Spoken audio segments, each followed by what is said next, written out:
Don't mind my blonde hair. I didn't know. Hi lovelies, welcome back to my home again. So today I'm going to talk about some cultural shock. Yes, you guys know I'm a Ghanaian that is living in France. No, I guess you guys don't know. So today I'm officially announcing that I'm living in France. Hooray! Yes, I came to France not long ago, but enough to tell you about some of the cultural shock, something that shocked me over here. Something that shocked me over here. So without much further ado, let's just jump into the video. So I came to France 2018, and it has really been an experience, a good experience as that. Let me tell you something. If you are coming to France and you don't know your bonjour, you don't know your s'il vous plaît, please learn them before you come here. All right? French people don't joke with their language, my dear. They don't at all. So before you come here, you have to know a thing or two. Okay? You need to learn some basic French. It is a must. You can't go to a French organization or a French company or a French institution and start speaking English. My dear, respect yourself. You are in France, okay? Don't ever do that. Don't ever do that. No matter who you are, at least you need to know some basic French. All right?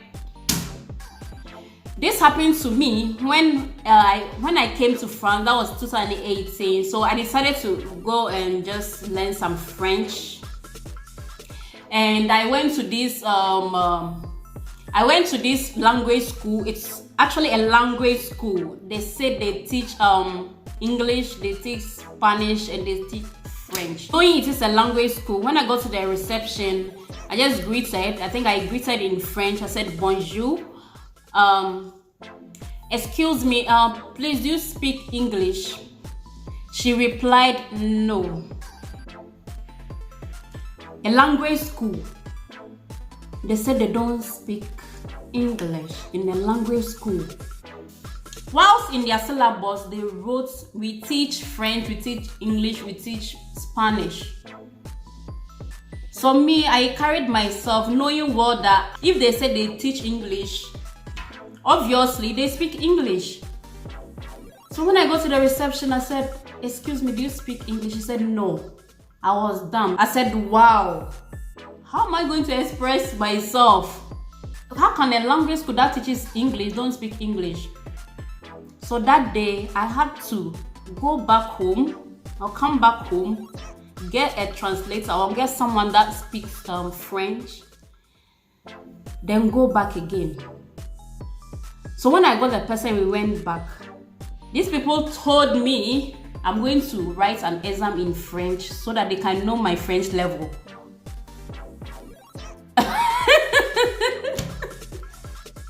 I know nothing. I'm coming from an English-speaking country. That's why I'm here to learn French. I don't know anything about French. So how on earth will I even write an exam in French? What am I going to write? They told me, Madam, this is the rule. Whether you just came back from Pluto or you just came back from Mars, you are going to write the exams, whether you like it or not. I said, no problem. I'm ready. Okay? Let me write. At least I can write my name. Guys, that's when I wrote the exams. I didn't know, I don't know what I got, but they saw what I wrote and they realized, no. So they took me to a beginner class. Then I began learning my French. At least now I know my basics. The most astonishing part of it is I don't understand, because when it comes to tourism, France is known for its attractive Asians kind of tourist attraction. So for them not to some of them not to speak English, I was really shocked, because you know, a lot of people, it's not only French people that are in France, lots of people come from different countries just to come and have a look, or come to have a glimpse at all those tourist sites. You know, they have beautiful tourist sites. It's really nice. Paris, really, really nice. For me, not knowing how to express myself in French, and I want to come to France, how am I going to maneuver my way around? Like asking for directions, looking for hotels, etc. One thing that I also like or love about France is their teachers. Their teachers are really nice. Their teachers are really patient. I don't know for other schools, but the school that I go to, the teachers over there are really nice. They are really, really nice, guys. They have the patience, they have the heart to teach. Because for instance, you know, when you don't know something, especially when it comes to language, you know, learning a language, you are like a toddler that needs to be trained or needs to be nurtured. And that thing is very difficult, because sometimes even my classmates, some of the questions that they ask or how they slow us down, sometimes me not being a teacher, I get irritated, but they get patience. They will humble themselves just to let you understand before we move on. If one person doesn't understand, we have to wait for the person to understand before we move on to the next level. Okay, they are that good. They are that good, and some can even offer to help you with your rounds. Like maybe you have an appointment somewhere in an office that you want to go, but you don't know how to. You are going to express yourself. Some of the teachers can help you with that, to go with you to the office to help you explain stuff to you, help you with your whatever inquiries you are going for, or whatever appointments you have in that office. They go with you. That is really nice. Earlier I said I didn't know anything about French. Not that I don't know anything about French, but where I come from, our French teachers, they made me not love French at all, learning French at all. They are so strict, they are so harsh, they are always angry. If every Ghanaian is going to be honest, I don't know whether all the French teachers were trained in a particular school. Because all the French teachers in Ghana, most the French teachers that I went through them, all of them are the same. If any Ghanaian can testify to this fact, French teachers in Ghana wouldn't let you enjoy learning French. They are so harsh, they are so impatient. You cannot ask a question in class. No. You can't ask a question in class, because the answer the teacher will give you, you dare not. So they made the subject so hard. They made French so hard that you can't even learn, you can't ask nothing. So every Ghanaian, I'm talking about 80% of Ghanaians don't like learning French because of French teachers in Ghana. Yes, I've said it. So not that I didn't know anything about French, but my French teachers in Ghana made me not love French. C'est tout. One thing that also shocked me when I came to France was, I think that was the first thing that shocked me. No one told me that, you know where I come from, when it is 5 p.m, everywhere is dark. You know, I came to France around summertime, around summer.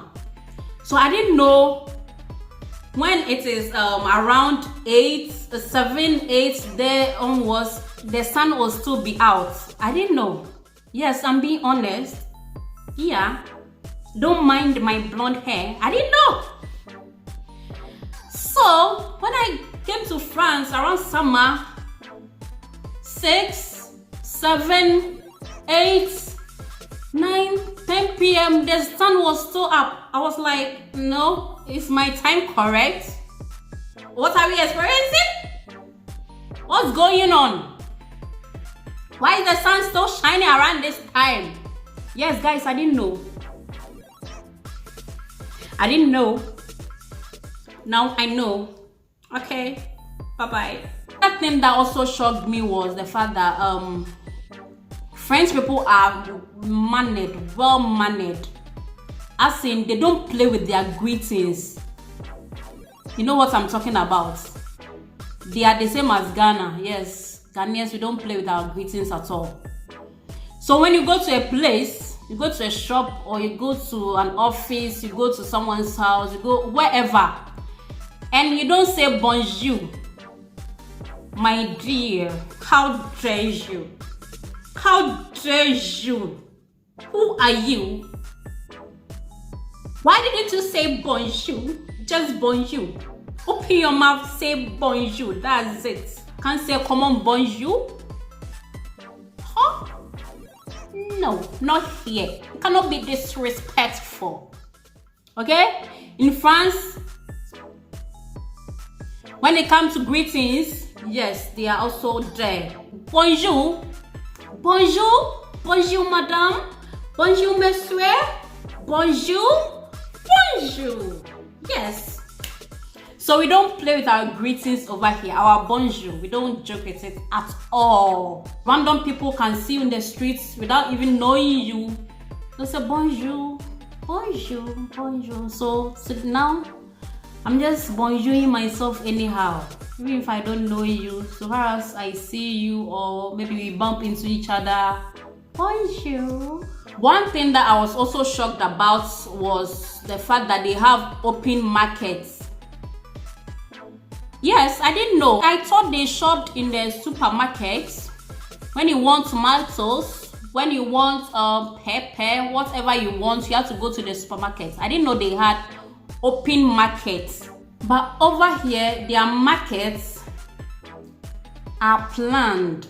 Yes, every area has its day that the market is opened. They don't just open the market anyhow. Okay? And it's not throughout the week. You know where I come from, our market is throughout the week, from Monday to Sunday. But here, every area has its day that the market is open for. For instance, my area, the market is open on Wednesdays and Saturdays. And other areas also have their day in which the markets operate.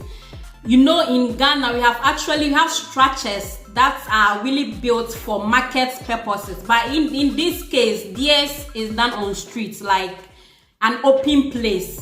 Yeah, an open place that they do their marketing. I might insert a video of the market I'm talking about. Don't do.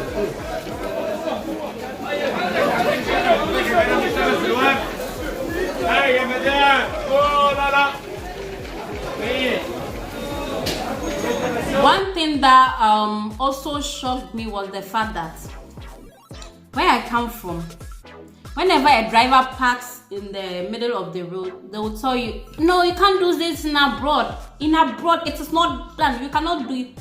My dear, over here, they do it. They can actually, it's not legal though. It's not legal though, but they can actually park in the middle of the road whilst talking to someone. Not that they are getting directions. Someone can park in the middle of the road and be talking to someone outside, whilst there are cars behind him or her. Yes, so it's not only Ghana that we do this, that we take the road like our bedroom, our living room, and relax. Here too, they do it. I don't think you can actually do this inside Paris. But in my area, they are stubborn. Oh, they are very stubborn. They are stubborn like me. They'll park in the middle and they are having conversation with someone whilst there are other cars behind the person. One thing that also shocked me in France are the delivery guys. You know, those people that deliver stuff. How they trust people. You know, there was this instance. I was in my room.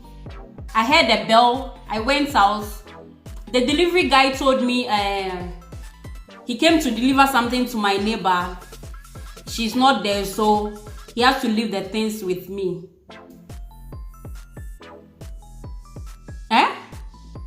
You're going to leave the things with me? What if I don't give it to her? Or what if I'm not staying in that house and I run away with the stuff? He didn't mind. He just left the things with me. That wasn't the first time. It happened thrice. Is there a word like that? Thrice. Like 3 times. Anytime I hear a knock on my door or anytime the bell rings and I go and open, I thought maybe someone is bringing me something. Sadly, they will tell me I'm supposed to keep the parcel for a neighbor. And sometimes too, they leave, when you are not there, they leave the parcel in front of your door. No, don't try it. Where I come from, don't try it. You not come and meet your parcel. Okay? And when they leave the parcel at the person's door, the surprising thing, so the person will roam, do whatever, all the errands that he or she needs to do, and come and meet the parcel right in front of the gate or the door.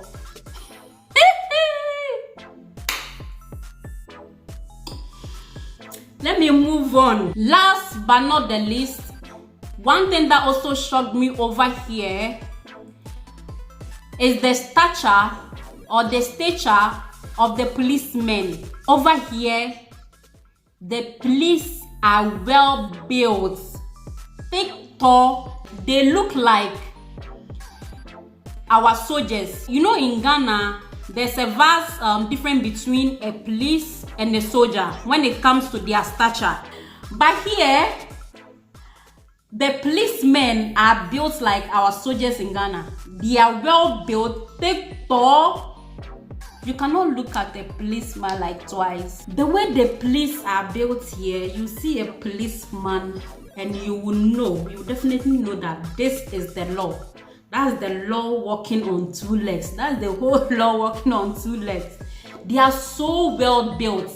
But I was surprised when I saw some soldiers. You know, there are some, when you go to Paris, there are some soldiers in some vantage points, some key areas. They look like their body structure is like our Ghanaian policemen. How? I don't understand. In Ghana, our policemen are not well. Most of them are not well built as compared to the soldiers. But here, the policemen here are looking like our soldiers in Ghana, and their soldiers are looking like our policemen in Ghana. I don't understand this equation. How are soldiers rather not well built? I don't know if they are other soldiers, because the one that I see or the one that I've seen, they are not well built. They are like apart from their outfits and their decorations on them, that will make you know that they are soldiers. They are not that built, you know. They don't have broad chested. They don't have the height. So I'm confused. Why are policemen here well built, but the soldiers aren't? I don't understand. I hope you guys get what I'm trying to say.